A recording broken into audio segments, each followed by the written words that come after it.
And I'm like, okay, like they sort of remember, and like I can see through the curtain, and I can see people start to stand up, and I'm like, okay. I look to the left, and I see Stephen Wolf, and he's saying something, and he's like very like intense, and I can't make out what he's saying because at this point, like it just sounds like water's in my ear, and I'm like, what is he saying? I'm trying to look at his mouth to see what he's saying, and he throws out my symbol, and I'm just like, okay, but I couldn't hear nothing he was saying, and like I walk out, and there's like another pop, like a big pop, but then like it just all goes, it just feels like I'm underwater. And at that moment, I was like, oh, okay, like something else is taking over. Like this is Mysterious Q out there, like doing this thing. So we are at the penultimate episode of the PGTK Podcast. We have someone special. We have a Texas icon here in our midst today. Oh, come on. That should describe that. Yeah. Yeah, so we have Mysterious Q here on the program. How are you? I'm good, man. I'm good. So you've been out of action for quite some time, late last year to now. And the whole world in the professional wrestling community here in Texas would like to know, how was your year? It sucked. It sucked, man. Like going through a lot, man. Like with the injury happening. To be honest, I was done. Like the surgery. Surgery didn't go too well. I didn't have like a good reaction to the anesthesia and stuff, so that sucked. They did some extra stuff like once they got inside my knee. I found out after, like, so pretty much my kneecap was, it's funny, because I was known for a while, like, with a group of people called, like, the Texas Pillars. Yeah. And, like, when I got hurt, somebody made a joke, like, cracking the pillar. But my kneecap, it kind of looked like this microphone, like there were cracks in my kneecap. Oh, wow. So the doctor he called it giving it a haircut. So I guess, like, him shaving down, like, my kneecap. So that was, like, I guess that was the pain that I was feeling from the surgery, because none of the pain meds worked. I felt everything when I woke up. So, like, that sucked. Then the recovery with everything sucked because there was setbacks in that. Like, trying to watch wrestling was kind of like, I ain't trying to watch this. Like, it kind of just, like, triggers apart. And so there was a point I was just like, man, like, this, I don't know, like, I was just asking myself, like, is this worth it? Like, this probably ain't worth it, man. Like, I'm on top of drama and stuff. I was like, I'm done wrestling. I was gonna be done. But I don't know, like, there was a lot of people who, like, depended on me and, like, was like, yo, like, God gave you this plan for a reason. Like, you can't just throw it away. And I don't know, like, when I hear, like, some people, like, talk trash or talk crap, like, that motivates me. Because it's kind of like where I'm from. It's like locker room talk. So, like, I was like, nah, I'm going to come back. Yeah, because I was thinking about that, too. And when you had the post over on Instagram, like, hey, the surgery's happening. And you kind of gave it away, too. Like, what keeps you going as you got through the rehab process? Yeah, because rehab sucked. It started off, like, maybe, like, 3 times a week, and I was like, I can't do this, man. Like, this. It just, the early mornings waking up, like, I was like, dude, like, can we find, like, a time between, like, 1 and 12 or something? It was all, like, 7 or 8.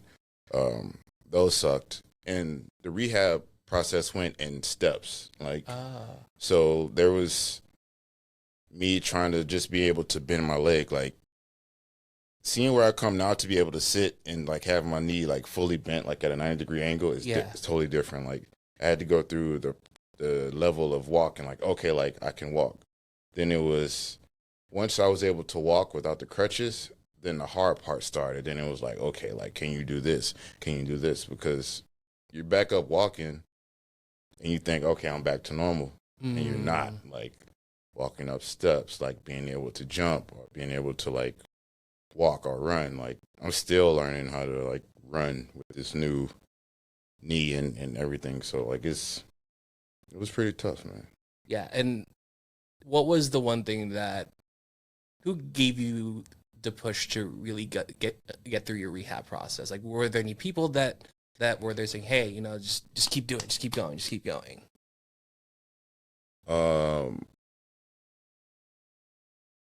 Yeah. Um, the Modern Wellness group, Mars from them. He was in contact with me through a lot of the rehab process, and he was giving me tips and sending me things to like use to aid with the recovery. But like him and this lady, this fan, Katie Sunshine, like they kept me. I don't want to say motivated, but they just kept me like on the path because they were telling me things about my faith and all this other stuff, and that kept me grounded and kept me whole to just not stray too far away from like this is the main goal right now, like being able to like get to a place where I can walk, where I can get up, where I can go to the bathroom on my own and do everything. So those two people. Yeah, and we're gonna go back to your career, and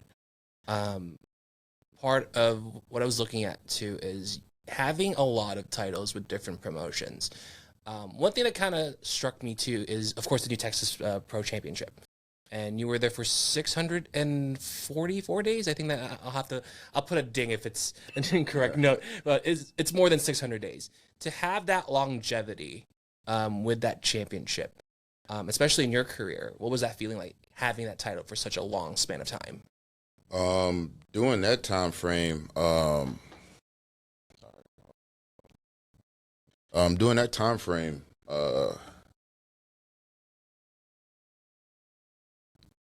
it was weird. Like I felt like I had a lot of momentum around that time.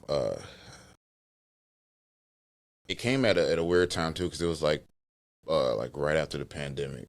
Oh. So like being with New Texas, like we were putting out content a lot, and with that, I started to get some buzz. So it became like more so for me. It was I really understood building my brand at that point while trying to elevate the New Texas title at that point.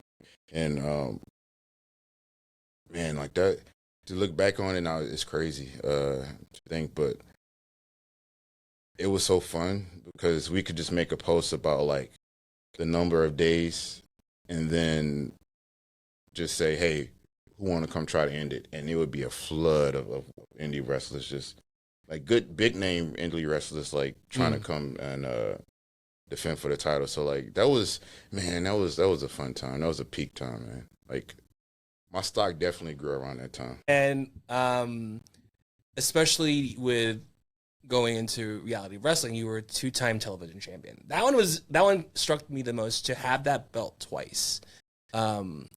When Booker T gave you that call the first time and then getting that the second time, what was that feeling like, getting those titles twice? The television title? Is it a television title? I mean, to be fair, I won all the single titles twice. Okay. So really? Okay. See that. Yeah. I see, 2-time Grand Slam champion. There's the fact check right there. Yeah. Trying to remember, like we were talking about the television title, right? Yeah, because that one I was looking through my research, so there's always gaps in information. So I'm still learning stuff about your career when I was going through the episode. Like that one kind of struck me the most with the television champion. Trying to remember who did I think I beat. Did I beat All Day? Yeah, I think so. Yeah, I think so. Okay. I remember the All Day one now, and that one felt weird because that was my first time without the mask, being a bad guy, being heel, and it felt naked. It felt real naked, man. Like I didn't know how to feel about the match. I was just like, I don't know if that was good or not. Like, but something was off. There was just just felt weird because that was the first time. But looking back at it now, like that was the starting point, because after that, like I just took off as a heel without my mask. I can't remember the first time winning that title, man. Yeah. What was that dynamic like? Because you've been a face throughout that time. When that heel turn happened, was that something that was it something that you got used to, or was there like a growing period when you had that turn?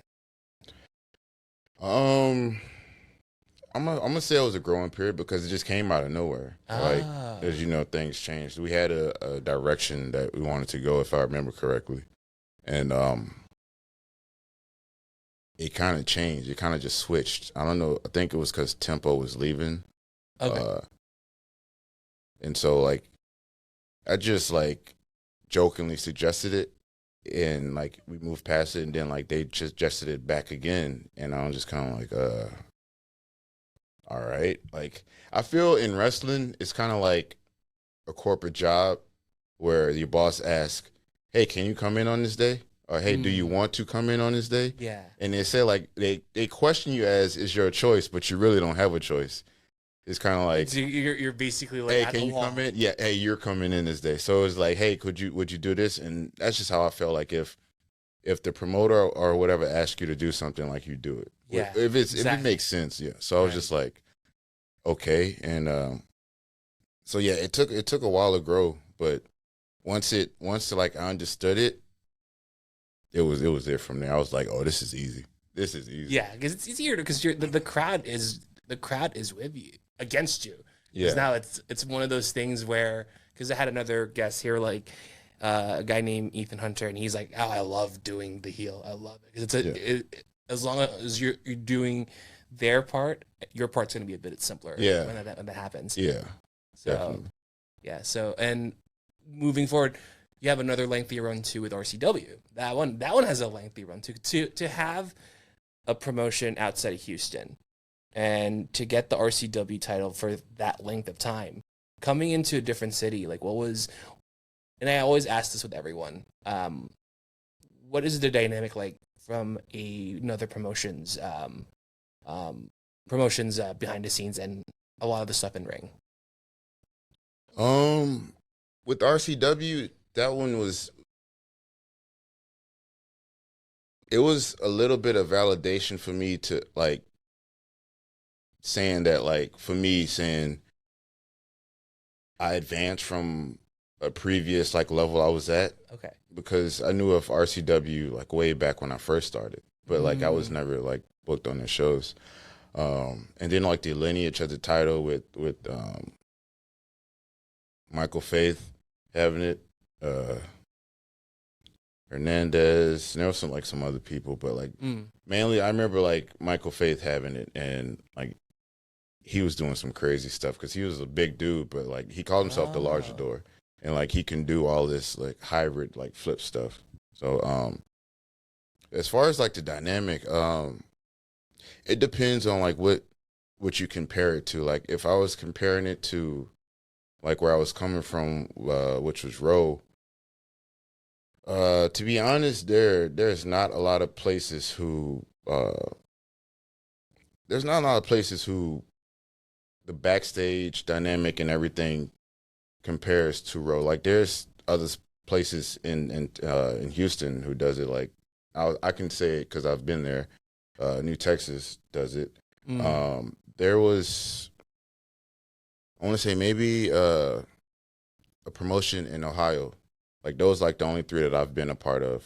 Yeah. And being like, okay, like this works like almost like WWE pretty much. How like they pay attention to details. So the details, I mean, and the dynamic wasn't like Raw, but they were how can I put it? They knew what they were doing. They had their stuff together. It was like it wasn't bad. It just wasn't what I was expecting from like books promotions. Like they have agents there who know what they're doing. Trainers. Yeah. In ring was fun because I mean he put me in RCW. They put me with some good talent and like some good workers, like for Khan for example. Yeah. Like I had a lot of fun working with Khan. We had some pretty good chemistry, which was weird because when I first met him, I was like, "Oh, this dude seems like an a-hole."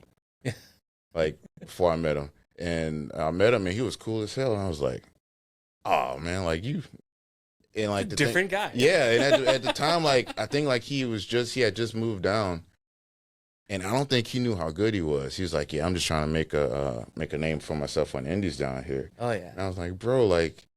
you like the Black Roman, bro. Like, I don't know if you see it yet, bro. Like, dude is good. And, like, we're all seeing it now, like, on AEW now, which Yes. I figured that was a matter of time before he was going to. He just oozes charisma. Like, Yeah. so. I was going to ask that question too. Has there anyone been looking for on your side on the major promotion? Has there been anyone who's been reaching out to you? Saying, hey, I'll give you a shot. Nah, the last person, which was a while ago. Wait, you know what? Yeah. So, I don't know if I can say it, but yeah, somebody did. Yeah. Okay. They But did check we can keep it vague. Like, what was the conversation? You don't have to really get into the nitty gritty of things. Like, what were some of those highlights and points when they do reach you when that happened? I remember the last one was, hey, it was a scout, and he was just like, hey, go to this website and fill out your stuff because I can't find your profile on here. And Okay. I guess there was like a trial or something coming up. And this was right after I got hurt, but I didn't know the severity of it, and I was just like, all right, let me do this. Let me fill it out and all this stuff, just in case something comes from it, because I didn't think anything was going to come from it. I just thought, like, okay, like, he's probably just saying this, and it's probably not even him. Yeah.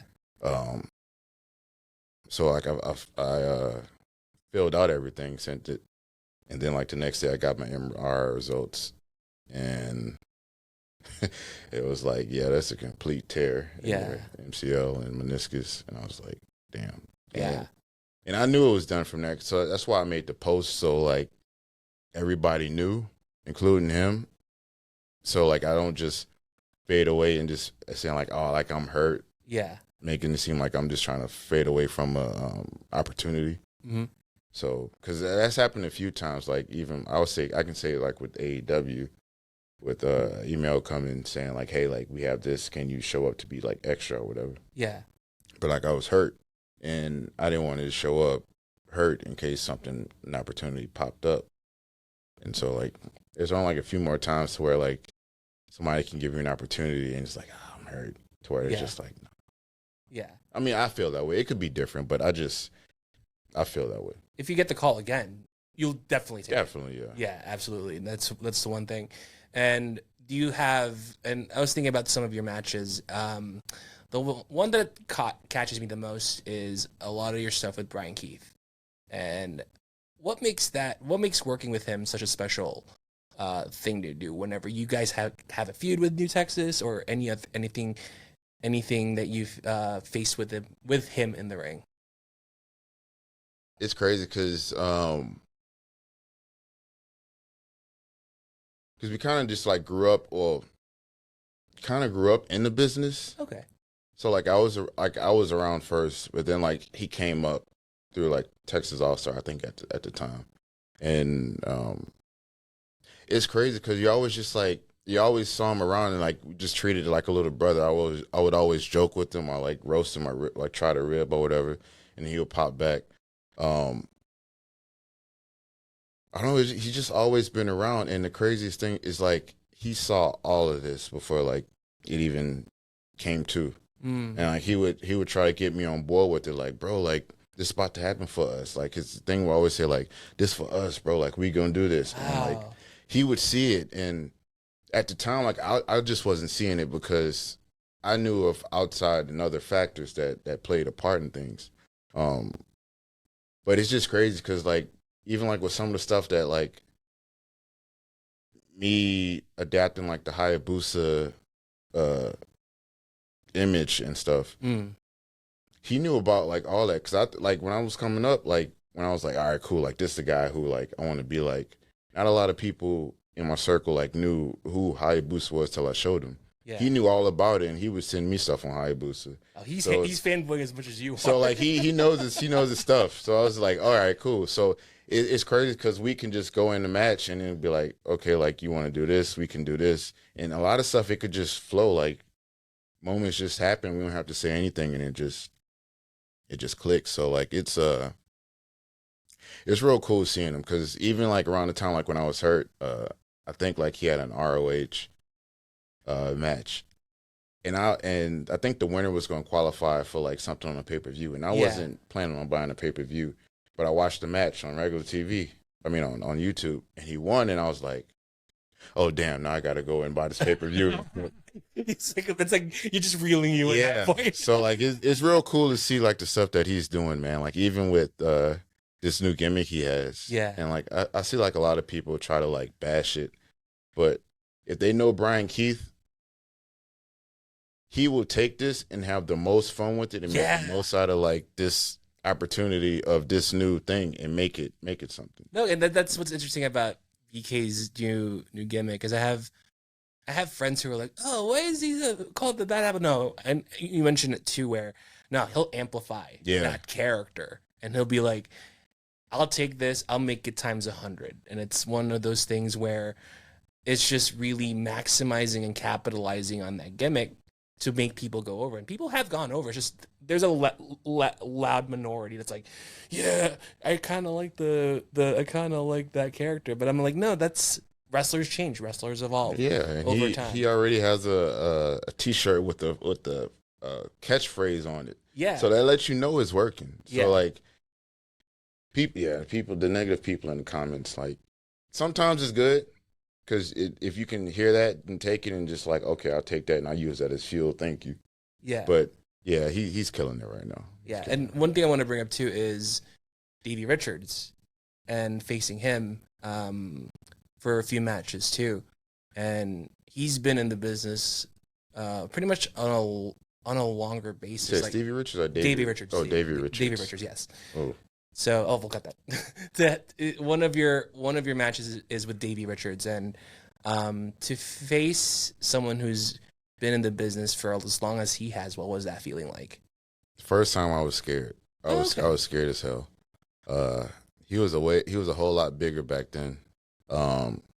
His legs were like massive. And, what? Wait, how would you describe? Is it like logs or? Yeah, like so it seemed like his like quad and hamstrings was just like, back then I think I was like 19. And it was just huge. And he came and he was practicing and he was just kicking the turnbuckle pad, and I'm just like, yo, somebody has to take these. Exactly. And it was like a triple threat. And I've always said like shoulder injuries, but I was kind of hurt going into that match. And I think like the first kick he gave me was like to the arm. Oh. And my whole arm went numb, and I was like, oh, Jesus. It was like, oh, geez. So that first one was kind of like, man. But that was like my first run-in with wrestling a higher tier wrestler. So I was like, oh, okay.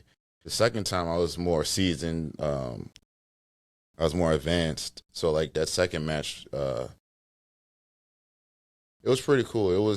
I was able to hold my own with them. Okay. So like that was pretty dope. What was the feedback or critique that you got from him? I remember the first time he was telling me to lose the mask. He was like, you're not an ugly guy, so like you should probably like get rid of the mask or whatever. And you're like, nah. No, I mean I took like, because I was still like young in the business. I didn't talk back. I didn't. Okay. I was just like, okay, like I'll keep that in perspective. But at the time in Texas or in Houston, nobody wanted that, like me without the mask. The second time was during the WrestleMania in Dallas weekend. Okay. There wasn't really any too much feedback because there's a lot of shows going on at that time. So like people are late coming to shows, putting matches together like on the rush. We kind of like did the match and it was like, thank you, anything. And he was like, no, not really. Like we were there on everything. And like he had to leave like right away. So wow, it really just wasn't like gone. Like, yeah, in and out. Yeah, yeah. So we're gonna focus, and he'll be Series Q will be at Already Platinum on the 25th in Pasadena. And one interesting thing that showed up on your return was the vignette at the Indie Showcase. Tell us how that process is and how are you feeling now that you've shown this to everyone at the showcase? Um, the process, I want to say this was probably like February. I was thinking like, man, like what if I had like, um, just like a little vignette of like me be coming back. Cause I always like that road on, it's crappy, but the road in Premier Arena leading up to the building, like potholes and everything. Funny story, when I was walking there to film it, I walked into like a little dip. Oh no! And I almost hurt myself. I was like, this place ain't. Yeah, I was like, this place is not safe. No, I had because I had an idea of using like the setup of that like a long time ago, just like of walking and having like cars, but you just see like car lights and like people giving a nod and you just nodding them and going in to do what you're doing. Okay. I had like an idea, and Kiefer had an idea, and he was like, just show up and like we'll see like what we can make. And I was like, all right, cool. Like I got this sort of idea, and we get there and like we brainstorm around, and then we just come up with, or let's just film this first one here now. Right. And I'm thinking like, okay, yeah, like it could be like a different part series. We did that, then we shot the second part, which that added to the intro of the Texas Showcase match. Yeah. And when it started playing, I was like, they're not gonna know who I am. Like they're not gonna remember me. Like this is And it played, and at the end, like it was a big pop, and then I couldn't hear anything else, and I heard like there was another pop. But having that out, like I feel like it's not the full story yet, so it's just kind of like just sit back and wait, because there's a lot more to that's coming. Like, yeah, because it's interesting, like the crowd reactions, and you posted stuff on social media too. A lot of people were raring to go see you again, and it's like I shared a story because I'm like, wow, like having this comeback be loud as it is, that's amazing on its own too. So yeah, it was. Because I don't think they knew, because to be honest, I wasn't cleared to come back yet. Like, I'm not. Tease. Yeah, I'm not. I wasn't even supposed to be back in the ring till what? September. But like, I had to do that for me to see, like, all right, let me just see like where I'm at with this. Like, I still like, I look back at it and I'm like, man, I was not ready for this. But like, I don't know, like I just felt like I had put, like, I just gave it up to God, and I was like, all right, let me go and see like if I could just still move, and because I really wasn't like in the ring like that before leading up to it. Like, I mean, I've trained once, and like my knee was killing me for like a week, and I was like, I'm not ready yet. But when I was in there, like once everything started going, like I didn't feel my knee, and I was just like, man, I think I'm back. Yeah. But I was like, I'm gonna wait still. Yeah, because like you did have some in-ring action with Danny King. Yeah. And having the rehab, going through that process to be in that ring, in that match against Danny King, did you think that you did okay? Was there any improvements that you would like to know moving forward? What was that feeling like? There's definitely some improvements I needed. I needed to make, man. One, it's the first try, Yeah, like one was like my weight, and I was just like, damn, bro, I'm looking chunky. I mean that happens because you really can't do like all the cardio like you used to do. That was definitely ring rust, learning how to move again and walk, because I was still holding back in that match. It being with Danny King, like Danny King. Oops, I said his name wrong. Danny King. Yeah. Being in there with Danny King. At first I was kind of scared, because I'm just like, man, like this dude just seems like way advanced. Like when he moved, it just seemed like he was moving so fast, and it took me time to like acclimate to like, all right, cool. Like I see how he moves now. But I mean, it went smoothly, because it could have gone wrong on like a few occasions. Okay. Because there were some things I just wasn't confident in. And he was like, "Nah, man, let's just do it." And like before the match, he was just like, "Let's just try it." And he just kind of just like put me in game time mode, and like it went. And he was just like, "Yeah, you good? See?" Like, and I was like, "Yeah, I am good." We set. You were still trying to get your sea legs at that point with that match too, and my mental. Yeah. What was the one thing that's kind of like, what was that fog at that moment? There was different levels, man. The whole time there, like right before the match, in my head, I'm just like, I don't want to do this. Like leading up to it, and when you're hurt, you're telling yourself like, I can't wait for my return. Like this is the moment, like we here for it. Like that morning, waking up, driving there, I'm just like, I don't know, man. And like I'm there in the building, like the whole pre-show thing, and the whole time I'm just telling myself like, do you really want to do this? Is this really what we want? Like, I don't think we want this, bro. And like Kylie's there, and like Kylie's talking to me, and I'm just kind of like, I'm trying to fight myself mentally right now because I am not feeling this right now. Like I am super scared. But then like the vignette played, and I'm just kind of like, man, I don't know. And I hear one pop, and I'm like, okay, like they sort of remember, and like I can see through the curtain, and I can see people start to stand up, and I'm like, okay, maybe.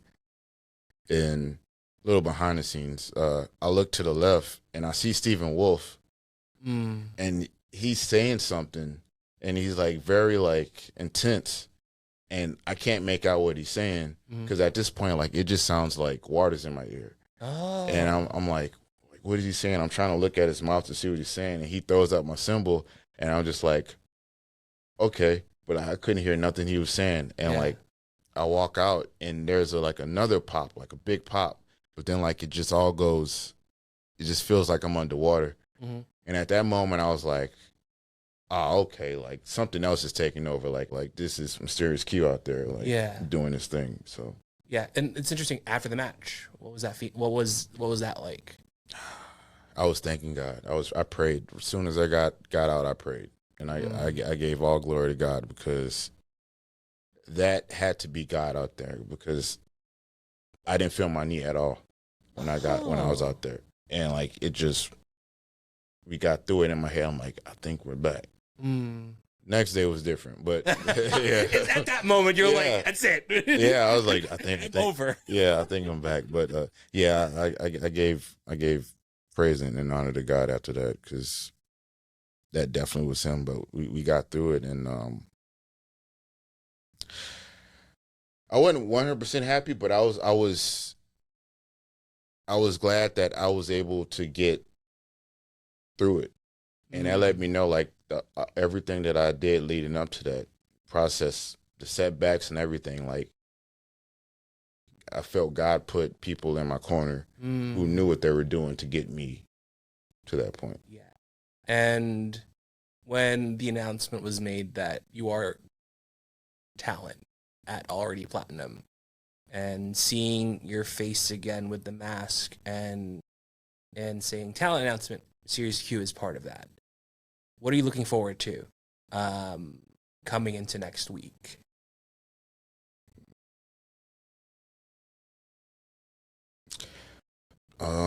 Just seeing if I can go. Like the first match was something like a tune-up. Okay. Personally, to me, like I wasn't overlooking Danny King or anything. But like this match that's coming up, like I've heard somebody call me out. If we go that route, it's just me seeing if I can go how I used to go. Like if I can do some of the stuff, remembering some of my moves, because that was a big part. Like I forgot a good amount of my moves in the match with Danny King. So we're gonna be close to wrapping up. you had another name too. I was checking through Cage Match. Who is Prince Nemo? Man, Prince Nemo. Long live Prince Nemo. Prince Nemo was my masked wrestler gimmick. Okay. There was a show IWTV was doing. Damn, I think they only did 2 seasons, man. Where wrestlers wrestled in masks. Okay. And as they lost, they had a panel of judges, and they would almost like the Masked Singer, and they would you would give hints or clues or whatever, but they would figure out, and they had to guess who you were at the end. And after they gave their guesses, like, you take your mask off and reveal yourself. This is one of those things, because I guess like IWTV sent an email or a message, a DM, and I didn't see it. And Kiefer, I guess I reached out to Kiefer, and Kiefer hit me up, and he was like, "Hey man, you might want to go check your emails." He's like, "This is probably why you don't get bookings." And so I went and checked, and I was like, "Which is gonna be like some mass wrestler stuff?" And we got to talking, and he said it was. I was like, "Oh crap, it is." And I was like, "Oh, okay." So like, I kept that under wraps. That was dope, man. That was fun. It was cold as hell. Yeah. But it was fun. And we had like a lot of people like just like in this warehouse, and we had like this house, this Airbnb they got that we all like partied and stuff and like hung out.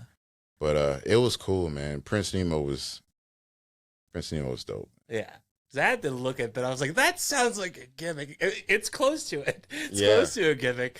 So it's like, let me see what his take is. So I always end my questions with that conversation. Thank you so much for no problem, taking your time, taking the time to have this conversation, and to have this comeback has been very eye opening, because it's such a comeback story.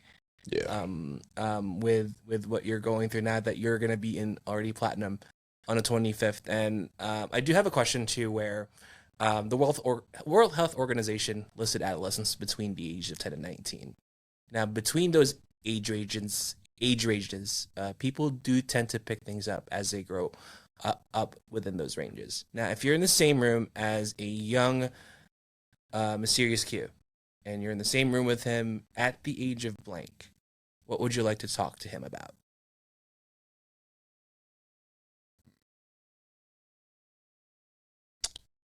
I'm gonna say at the age of 17. Okay. Just tell him, take those chances, bro. Like, no matter like everything that happened before then, just take those chances.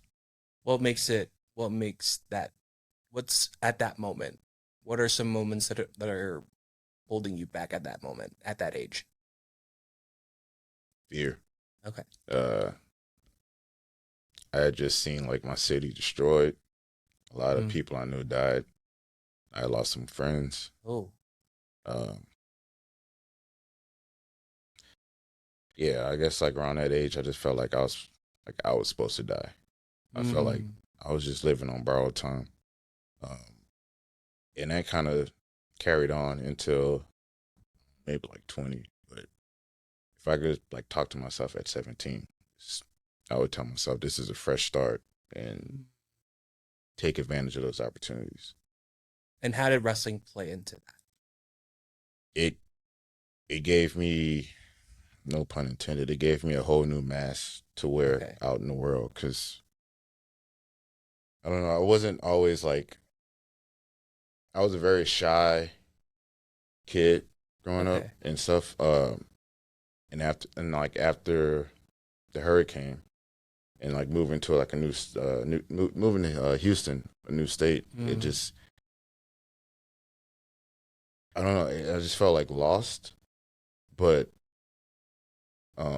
wrestling kind of just like opened up the city for me, because in wrestling you meet a lot of people that I have no business being friends with, that I would not be friends with on the outside.